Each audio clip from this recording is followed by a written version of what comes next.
Dear students, आज के class में हम लोग यूपीएसआई का जो ऑनलाइन एग्जाम दिसंबर 2017 में हुआ था, उस एग्जाम में नंबर सिस्टम टॉपिक से कौन कौन से सवाल पूछे गए थे, उन सवालों को आज के क्लास में हम लोग पढ़ने का प्रयास करेंगे।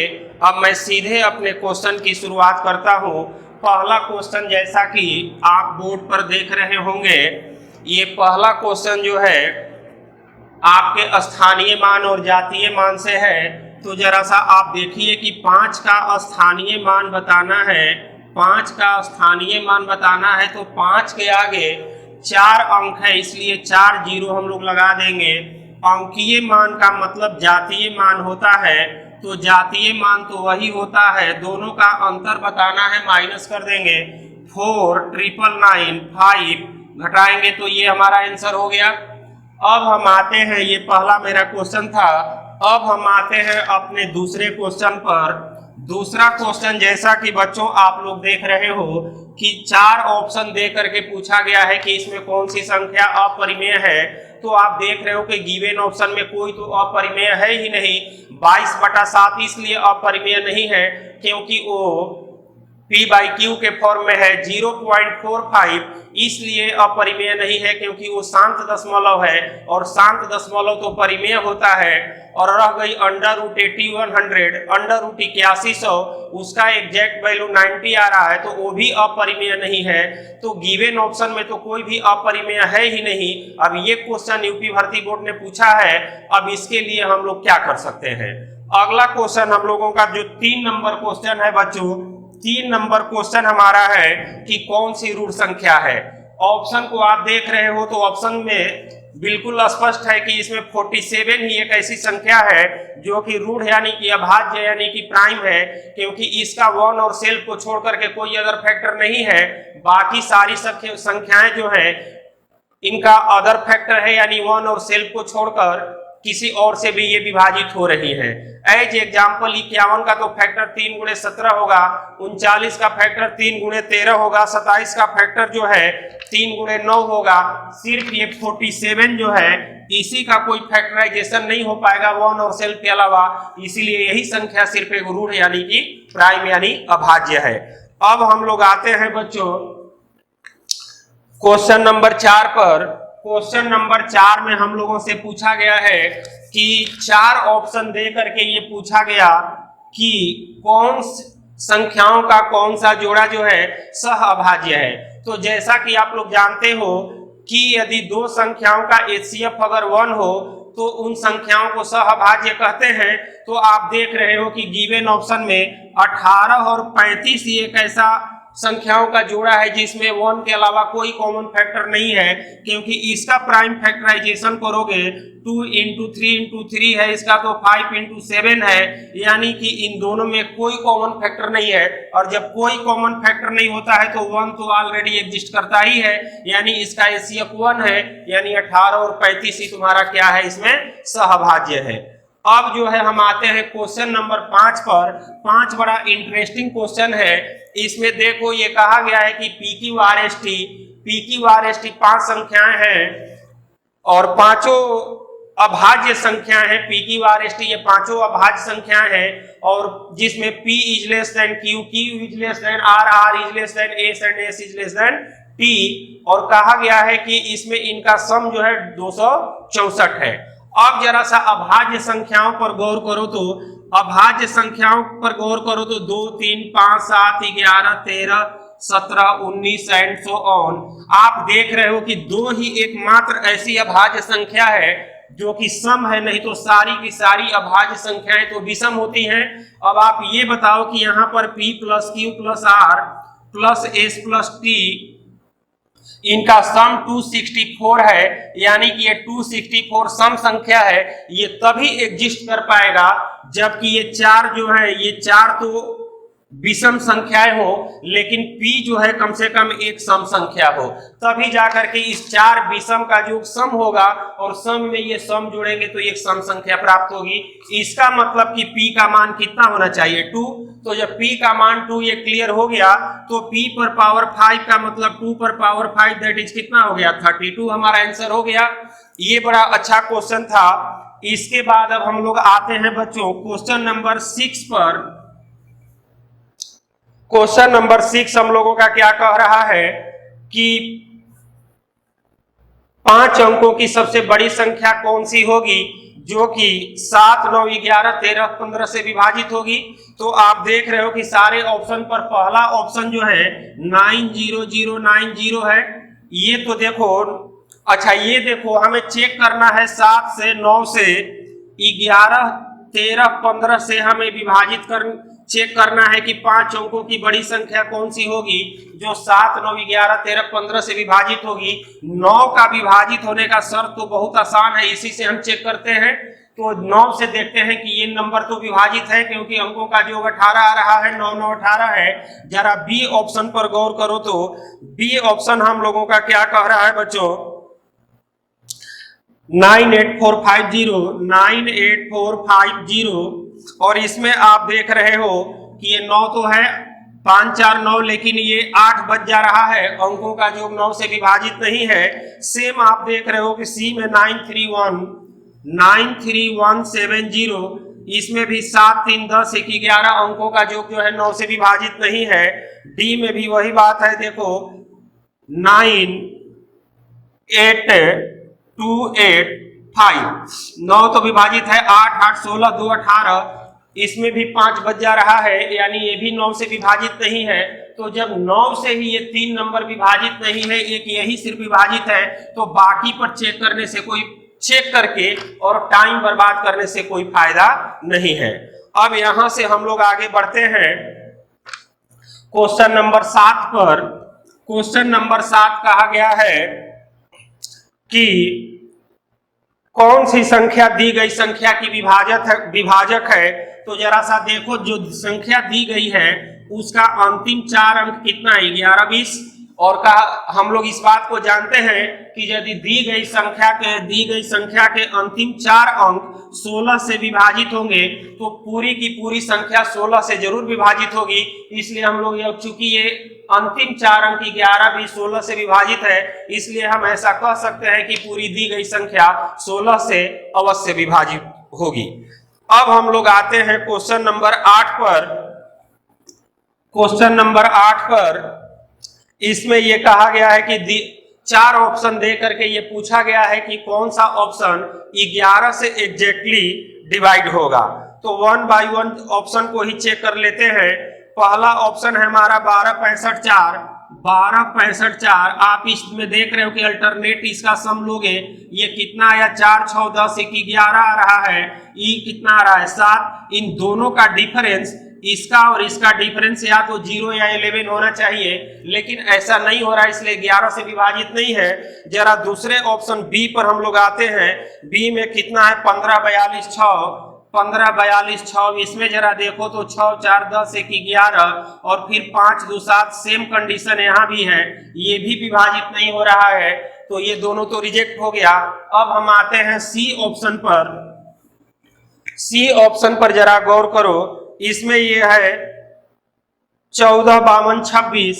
ये 14, 52, 26 ये जो है देखो 6, 5, 11, 1, 12 और ये 4, 2, 6। तो 12 और 6 डिफरेंस 0 या 11 नहीं हो रहा, इसलिए ये भी नहीं है। जरा डी ऑप्शन पर आओ, 14, 14520। इसमें देखो 0, 5, 1, यानी ये सम कितना आ रहा है, 6। रिमेनिंग का सम कितना है, 6। इस और दोनों का डिफरेंस जो है, इसका और इसका डिफरेंस अंतर कितना, 0 हो जा रहा है, 0 हो जा रहा है। इसलिए हम कह सकते हैं कि हमारा चौथा ऑप्शन जो है 11 से जरूर विभाजित होगा। नाउ बच्चों क्वेश्चन नंबर 9 नंबर सवाल पर हम लोग आते हैं। तो 9 नंबर क्वेश्चन को हम लोग देख रहे हैं बच्चों। इसमें आप देख रहे हो कि 4 ऑप्शन दे करके पूछा गया कि 12 से कौन सी विभाजित है। 12 का पहाड़ा आता होगा तो ठीक ही है, आप वैसे भी चेक कर सकते हो। नहीं तो डिविजिबिलिटी का जो रूल है कि अगर कोई नंबर 12 से तभी विभाजित होगा जब वह 3 और 4 दोनों से विभाजित हो। कोई नंबर 12 से तभी विभाजित होगा जब 3 और 4 दोनों से विभाजित हो।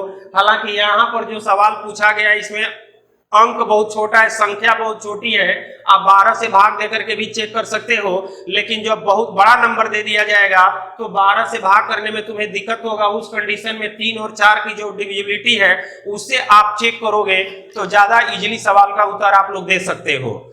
अब कोई संख्या 3 से कब विभाजित होगी और 4 से कब विभाजित होगी, ये तुम लोग को पता है कि संख्या के अंकों का योग अगर 3 से विभाजित है तो संख्या 3 से विभाजित होगी, नहीं तो नहीं होगी।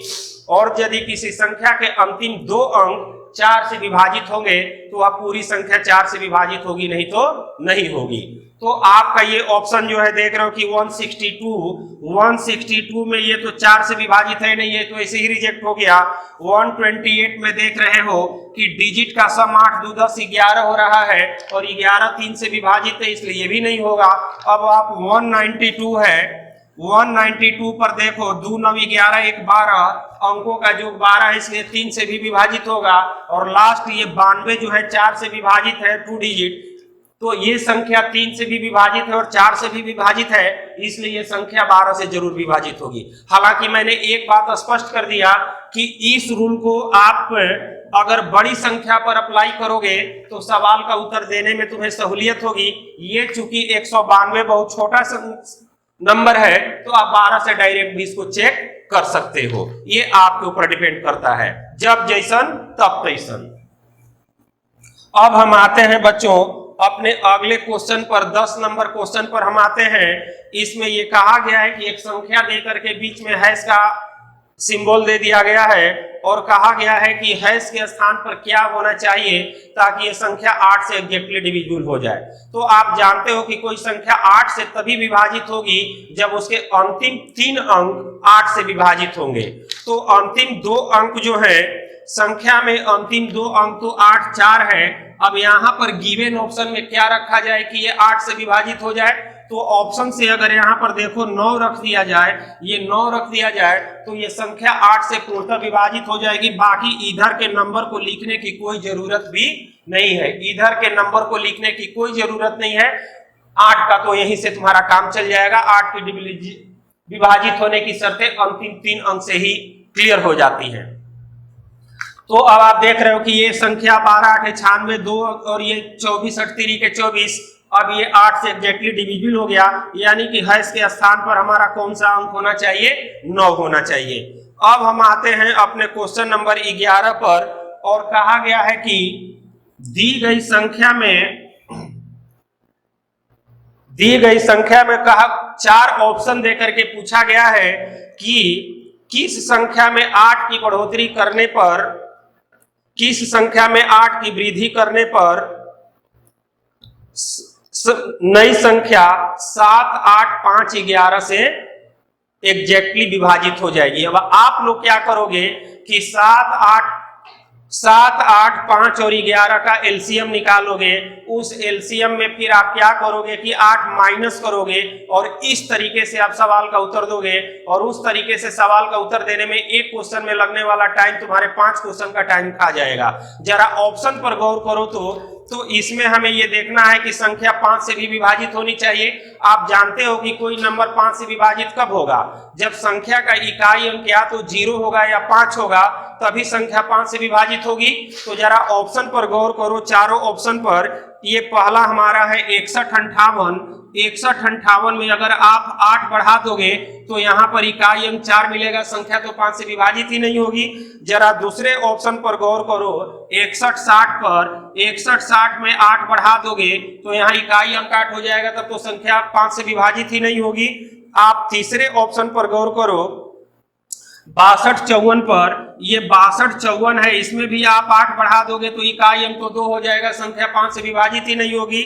आप यहाँ पर चौथा ऑप्शन देखो क्या है, 60 52 है, और इस 60 52 में चौथा ऑप्शन हमारा 60 52 है और 61 52 है, और इसमें आप 8 की बढ़ोतरी कर देते हो तो इकाई अंक 0 हो जाएगा, यानी कि नंबर 5 से एग्जैक्टली डिवाइड हो जाएगा। अगर इस तरकीब को अपनाओगे जो मैं तुमको पढ़ाने का प्रयास कर रहा हूं तो बिना कागज पर कलम चलाए आप इस सवाल का उत्तर दे सकते हो। अब हम आते हैं अपने अगले क्वेश्चन पर, चार ऑप्शन दे करके ये पूछा गया है कि कौन सा ऑप्शन 9 से एग्जैक्टली डिविजिबल है। तो आप देख रहे हो कि जो पहला ऑप्शन है, पहला ऑप्शन में अंकों का जो कितना रहा है 6 6 12 12 3 15 2 17 1 18 और 18 9 से विभाजित है। इसका मतलब कि पहला ऑप्शन जो है 9 से विभाजित होगा। तो अब आगे ऑप्शन पर जा करके टाइम बर्बाद करने की कोई जरूरत नहीं है। इसके बाद अब हमारा क्वेश्चन नंबर 13 है। 13 नंबर क्वेश्चन में बच्चों ये कहा गया है कि n के 20% का 3 गुना। तो n के 20% का 3 गुना 20% का मतलब तो कितना होता है, 20% का मतलब तो 1/5 होता है। तो कहा गया है कि n के 20% का 3 गुना। तो मान लो कि n कोई नंबर है, इसका 20% का मतलब कि n/5 और इसका 3 गुना 3 से हम गुणा कर दिए। अब आगे कहा गया है कि n के 20% का 3 गुना 12 4 8 और 6 के द्वारा पूरी तरह से विभाजित है। तो बताओ कि 12 4 8 6 से जो संख्या विभाजित होगी वो क्या होगी, 12 4 8 6 का एलसीएम होगी। और 12 4 8 6 का एलसीएम तो आप जवानी कैलकुलेट कर सकते हो कि कितना होगा 24। So this is equal to 24। अब आप यहां से 3 से ये 8 बार में कट गया, n बराबर तुम्हारा कितना हो गया 40, n बराबर 40। यही तुम लोगों से इस क्वेश्चन में पूछा गया था। अब सवाल हम लोगों का फैक्टर पर है। क्वेश्चन नंबर हमारा 14 जो है, अब यहां से फैक्टर शुरू हो रहा है। देख रहे हो कि क्वेश्चन में पूछा गया है कि 11025 में फैक्टर की संख्या कितनी होगी, फैक्टर की संख्या कितनी होगी। तो फैक्टर की संख्या बताने के लिए इसका प्राइम फैक्टराइजेशन करना पड़ेगा। प्राइम फैक्टराइजेशन करोगे तो ये 25 × 441 होगा। 441 को ब्रेक करोगे तो ये 21 × 21 होगा। इसको ब्रेक करोगे तो 3 × 7, ये भी 3 × 7 होगा। यानी इसका प्राइम फैक्टराइजेशन तुम्हारा कितना आ रहा है 5 पर पावर 2 × 3 पर पावर 2 × 7 पर पावर 2। तो फैक्टर की संख्या बताने का रास्ता यही है कि सब में एक एक जोड़ करके गुणा कर देते हैं। 2 में भी एक जोड़ देंगे, इंटू इस 2 में भी एक जोड़ देंगे, इसमें भी 2 में भी एक जोड़ देंगे और गुणा कर देंगे। सबको कितना हो जाएगा 27। अब हमारा अगला 15 नंबर क्वेश्चन है कि 60 में गुणनखंड की संख्या क्या होगी। ये भी गुणनखंड पर ही सवाल पूछा गया था।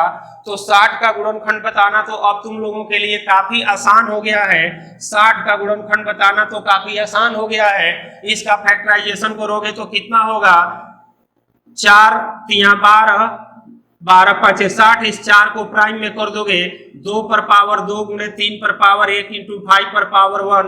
तो अब सब में एक एक जोड़ दोगे, ये कितना 2 + 1, ये 1 + 1 और ये 1 + 1, ये कितना हो जाएगा 3 × 2 × 2 कितना हो गया बच्चों 12 हो गया। ये एक सवाल आप लोगों से पूछा गया था। अब इसके बाद अगला जो क्वेश्चन है हम लोगों का 16 नंबर जो क्वेश्चन है, ये बहुत ही अच्छा क्वेश्चन है। जैसा कि आप लोग बोर्ड पर देख रहे होंगे कि 500 से कम कितनी प्राकृत संख्याएं होंगी जिनके ठीक 15 गुणनखंड होंगे। तो आप बताओ कि 15 गुणनखंड होने के लिए जरूरी है, जरा इस लॉजिक को समझो कि 15 गुणनखंड होने के लिए गुणनखंड की संख्या 15 हो, इसके लिए जरूरी है 15 का फैक्टराइजेशन करोगे तो 3 × 5 होगा। इसका मतलब कि इस पर जो प्राइम फैक्टर, जो संख्या का जो प्राइम फैक्टर होगा उस पर पावर 2 और कितना होना चाहिए 4 होना चाहिए, ताकि इस पर पावर 2 रहेगा तो 1 जोड़ दोगे 3 हो जाएगा, इस पर पावर 4 रहेगा तो 1 जोड़ दोगे 5 हो जाएगा और 5 × 3 यानी गुणनखंड की संख्या कितनी हो जाएगी 15। अब P1 और P2 का क्या पॉसिबल वैल्यू हो सकता है कि संख्या का मान 500 से कम रहे। जरा ये देखो तो हम P1 P2 का मान 2 और 3 लेकर के चलते हैं। अब हम पहला ऑप्शन लेकर के चलते हैं 2 पर पावर 2 × 3 पर पावर 4। तो ये हमारा कितना हो रहा है 2 पर पावर 2 4 और ये हमारा कितना 81। ये नंबर 4 एकम 4 4 है 32, 324 लेस देन 500 है, एग्जिस्ट करेगा। अब इसको हम जरा चेंज करते हैं, 2 पर पावर 4 और 3 पर पावर 2 करते हैं तो ये देखो 16 × 9 हो रहा है, ये भी तो 144 हो रहा है, ये भी लेस देन 500 है, एग्जिस्ट करेगा। अब जरा तीसरे 2 3 से अब आगे बढ़ते हैं, 2 और 5 पर आते हैं। 2 पर पावर मैं लेता हूं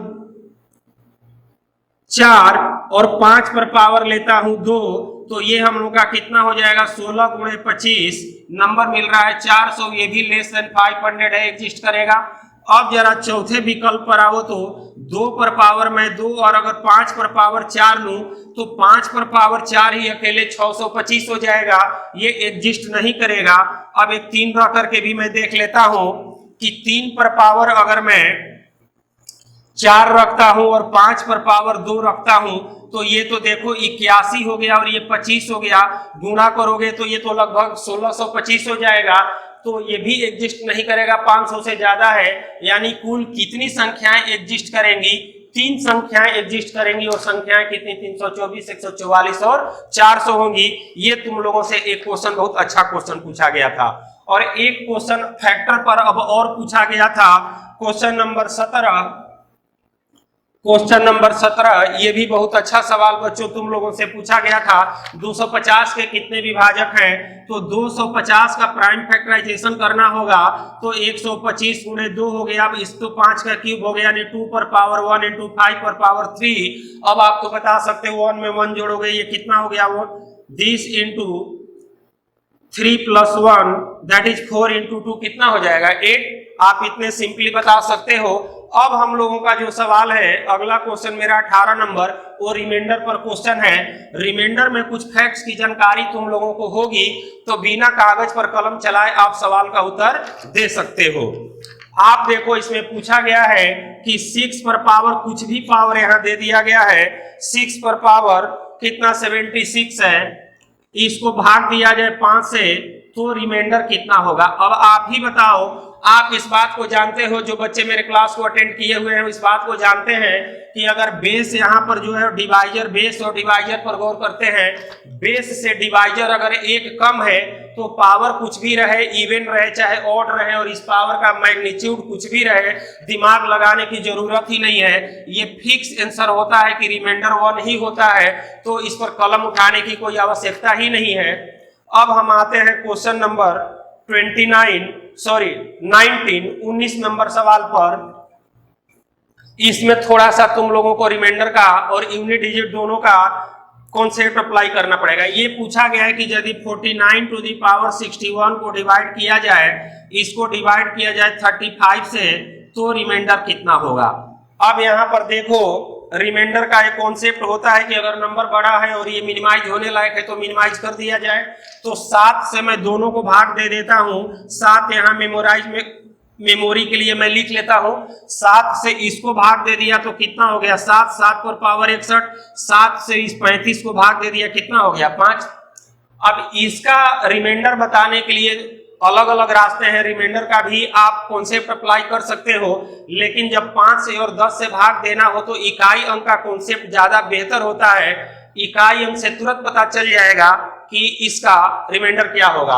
अब आप 7 पर पावर 61 का इस संख्या का इकाई अंक अगर आप निकालोगे, इसका इकाई अंक आप निकालोगे तो कितना आएगा 7, और इसका इकाई अंक 7 आएगा। और जब इकाई अंक 7 किसी संख्या का इकाई अंक 7 हो और उसको 5 से भाग दोगे तो रिमाइंडर कितना बचेगा 2। यानी इसका जो है रिमाइंडर तो आएगा हम लोगों का 2, बट 7 से इसको ऊपर नीचे भाग देने के बाद ये नंबर मिला है, इसलिए एक्चुअल रिमाइंडर अगर पता किया जाए कि एक्चुअल रिमाइंडर क्या होगा तो इसके लिए इस रिमाइंडर में इस 7 से आप गुणा कर दोगे, एक्चुअल रिमाइंडर कितना हो जाएगा 14। अब हम आगे बढ़ते हैं, अगला क्वेश्चन नंबर 20 जो है इसमें भी ये पूछा गया है, 5 से ही विभाजित करने की बात है, 20 नंबर क्वेश्चन। और इसमें कहा गया है कि factorial 0 plus factorial 1 plus factorial 2 plus factorial 3, इस तरीके से फैक्टोरियल 98 को इसको अगर 5 से भाग दिया जाए तो रिमाइंडर क्या होगा, ये सवाल पूछा गया है हम लोगों से।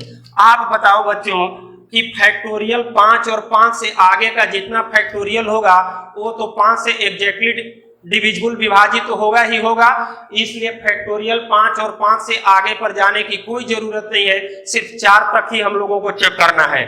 तो आप देखो फैक्टोरियल 0 का मान कितना होता है, यहां भी आप लोग गलती करते हो जानकारी के अभाव में। फैक्टोरियल 0 का मान भी 1 होता है, फैक्टोरियल 1 का मान भी 1 होता है, फैक्टोरियल 2 का मान कितना 2, फैक्टोरियल 3 का मान कितना होता है 6, और फैक्टोरियल 4 का मान कितना होता है 24। सबको जोड़ोगे 24 34 कितना हो गया 34, और इकाई अंक 4 है और इसका इकाई अंक 4 है, 5 से भाग दोगे तो रिमाइंडर कितना होगा, रिमाइंडर तो 4 ही होगा। आप इस सवाल का ऐसे उत्तर दे सकते हो। अगला क्वेश्चन है हम लोगों का, वो भी रिमाइंडर पर ही है। क्वेश्चन नंबर 21, क्वेश्चन नंबर 21 ये भी हमारा रिमाइंडर पर ही है कि यदि 3 पर पावर 40 को 4 से भाग दिया जाए, 3 पर पावर 40 को 4 से भाग दिया जाए तो रिमाइंडर क्या होगा। अब आप बताओ यहाँ पर कि ये भी एक कॉन्सेप्ट होता है कि यहाँ पर बेस जो भी है, डिवाइजर अगर एक ज्यादा है, एक के डिफरेंस पर चल रहा है, बेस से डिवाइजर अगर एक ज्यादा है, उस कंडीशन में पावर को देखना पड़ता है कि पावर इवन है कि ऑड है। अगर पावर इवन होता है तो रिमाइंडर 1 ही होता है, ये भी फिक्स आंसर होता है, कागज पर कलम चलाने की कोई जरूरत ही नहीं है। अगला क्वेश्चन भी हमारा 22 नंबर क्वेश्चन रिमाइंडर पर ही है। आप इस क्वेश्चन को जरा सा देखो, बोर्ड पर आप क्वेश्चन को देख सकते हो, बहुत अच्छा क्वेश्चन है। इस क्वेश्चन को बनाने से पहले एक कॉन्सेप्ट मैं तुम लोगों को बता दूं कि एक कॉन्सेप्ट होता है कि यदि n इज ऑड, n एक विषम संख्या है, तो w पर पावर n प्लस x पर पावर n प्लस y पर पावर n प्लस z पर पावर n, अगर n ऑड है तो ये जो है will be exactly divisible by w plus x plus y plus z। अगर n ऑड है, पावर एक ऑड संख्या है, तो w पर पावर n प्लस x पर पावर n प्लस y पर पावर n प्लस z पर power n w plus x plus y plus z से जरूर विभाजित होगा। अगर इस कॉन्सेप्ट की जानकारी अगर तुम लोगों को होगी तो ये तुम लोगों के सामने जो 22 नंबर सवाल पूछा गया है, इसमें आप देख रहे हो कि ये 25 पर पावर 13 प्लस 26 पर पावर 13 प्लस 27 पर पावर 13 प्लस 28 पर पावर 13, इसको किससे भाग दिया गया है 106 से। 106 एक्चुअली है क्या, 25 प्लस 26 प्लस 27 प्लस 28 है। जरा इस पर आप लोग गौर करोगे तो ये पता चल जाएगा कि एक्चुअली 106 है क्या, ये 25 प्लस 26 प्लस 27 प्लस 28 है। तो अभी जो मैंने कॉन्सेप्ट बताया, उस कॉन्सेप्ट 106 के जगह तो हम ये लिख सकते हैं, तो अब तो ये इससे तो एग्जैक्टली डिविजिबल हो जाएगा। इसका मतलब कि रिमाइंडर हम लोगों का क्या होगा, जब एग्जैक्टली डिवाइड हो जाएगा तो रिमाइंडर तो 0 मिलेगा। अब हम आते हैं अगले क्वेश्चन पर, क्वेश्चन नंबर 23। क्वेश्चन नंबर 23 में बच्चों ये कहा गया है कि यदि 1728 पर समथिंग पावर है, 1728 पर समथिंग कुछ भी पावर है, माइनस 2 पर पावर है 156, 2 पर पावर है 156, और इसको अगर 16 से भाग दिया जाए, 16 से भाग दिया जाए तो रिमाइंडर क्या होगा। तो देख रहे हो कि ये 1728 जो है 16 से एग्जैक्टली डिविजिबल है, इसलिए इस पर पावर कुछ भी हो ये तो 16 से एग्जैक्टली डिविजिबल होगा। और इस 2 पर पावर 156 को आप ये समझ सकते हो कि इस 2 पर पावर 56 को आप ऐसे रफ में समझ सकते हो कि ये 2 पर पावर मैं 4 लिखूं तो 4 पर ये कितना हो जाएगा, फिर 39 हो जाएगा, 4 3 12 39। 2 पर पावर 4 का मतलब ये कितना हो गया 16 पर पावर 39, अर्थात इस नंबर को हम लोग 16 पर पावर 39 लिख सकते हैं। तो अब 16 पर पावर जब 16 से विभाजित है तो 16 पर पावर कुछ भी रहेगा, ये भी तो 16 से विभाजित होगा ही। जब ये संख्या भी 16 से विभाजित है और ये संख्या भी 16 से विभाजित है तो इन दोनों का अंतर भी 16 से अवश्य विभाजित होगा, और जब अवश्य विभाजित होगा और यदि पूर्णतः विभाजित होगा ही तो रिमाइंडर हम लोगों का क्या होगा, 0 होगा। इस फैक्ट्स की जानकारी रहेगी तो आप बिना कागज पर कलम चलाए भी सवाल का उत्तर दे सकते हो। रिमाइंडर पर एक अगला जो क्वेश्चन है हमारा 24 नंबर क्वेश्चन, ये भी बहुत अच्छा क्वेश्चन है। रिमाइंडर पर ये हमारा 24 नंबर जो क्वेश्चन है ये भी बहुत अच्छा क्वेश्चन है। इसमें कहा गया है, सारांश क्वेश्चन तो आप देख ही रहे हो कि 8 स्क्वायर इनटू ब्रैकेट में ये क्या है हम लोगों का factorial 15 plus factorial 16 plus factorial 17 plus factorial 18 इसको 16 से भाग दिया जाए, सॉरी फैक्टोरियल 16 से भाग दिया जाए तो रिमाइंडर क्या होगा। तो आप देख रहे हो कि इसमें आप इतना सिंपल उत्तर दे सकते हो, ये 8 का स्क्वायर कितना हुआ 64, और 64 जो है 64 को तो हम लोग लिख सकते हैं 4 गुणे 16, और यहां से फैक्टोरियल 15 हमारा कॉमन मिल सकता है, यहां से हम लिए फैक्टोरियल 15, अब फैक्टोरियल 15 कॉमन, क्योंकि फैक्टोरियल 16 में फैक्टोरियल 15, इसमें तो सब में फैक्टोरियल 15 है ही, फैक्टोरियल 15 तुमने कॉमन ले लिया। अब इधर क्या बच रहा है, इस पर माथापच्ची करने से कोई फायदा नहीं है, टाइम कैलकुलेशन में किल करने से कोई बेनिफिट नहीं है। 10 बाई कितना हो गया हम लोगों का 16। अब ये बताओ कि फैक्टोरियल 15 गुणे 16 10 बराबर क्या होगा, फैक्टोरियल 16 होगा। यानी आप अब इसको ऐसा समझ सकते हो 4 इंटू फैक्टोरियल 16, अब इस ब्रैकेट में जो भी है 10 बाई फैक्टोरियल 16। अब आप देख रहे हो कि ये फैक्टोरियल 16 से फैक्टोरियल 16 एग्जैक्टली डिवाइड हो रहा है, इसका मतलब कि दी गई संख्या को फैक्टोरियल 16 से विभाजित किया जाए तो ये पूर्णतः विभाजित हो रही है, और पूर्णतः विभाजित हो रही है, इसका मतलब रिमाइंडर हमारा कितना हो जाएगा 0। अब अगला हमारा अंतिम जो 25 नंबर क्वेश्चन है, ये भी काफी महत्वपूर्ण क्वेश्चन है बच्चों, ये भी काफी महत्वपूर्ण क्वेश्चन है। इसमें आप देख रहे हो जैसा बोर्ड पर कि ये 6 6 6 64 बार इसको रिपीट कर दिया गया है, और इसको 17 से भाग दिया जाए तो रिमाइंडर क्या होगा। तो आपको ये कॉन्सेप्ट पता होना चाहिए कि कोई भी नंबर हो, 6 हो चाहे जो हो, चाहे कोई भी अंक ले लो, इसको अगर 16 बार रिपीट कर दिया जाए, 16 बार रिपीट कर दिया जाए तो 17 से जरूर विभाजित होगा। कोई जरूरी नहीं है कि 6 है, मान लो मैं 5 ही ले लेता हूं, 5 ही ले लेता हूं, इसी को अगर 16 बार रिपीट कर दिया जाए, 16 बार रिपीट कर दिया जाए तो ये 17 से जरूर विभाजित होगा। और यदि 16 बार रिपीटेशन पर 17 से विभाजित है तो 16 का मल्टीपल यानी कि 32 बार, 48 बार, 64 बार, 80 बार रिपीट किया जाए तो वो संख्या 17 से अवश्य विभाजित होगी।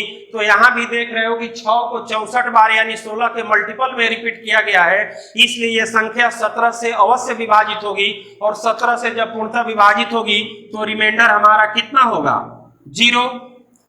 तो डियर स्टूडेंट्स, आज के क्लास में यूपीएसआई 2017 के एग्जाम में पूछे गए, नंबर सिस्टम से पूछे गए 25 यानी कि 25 क्वेश्चन मैंने आपको पढ़ाने का प्रयास किया।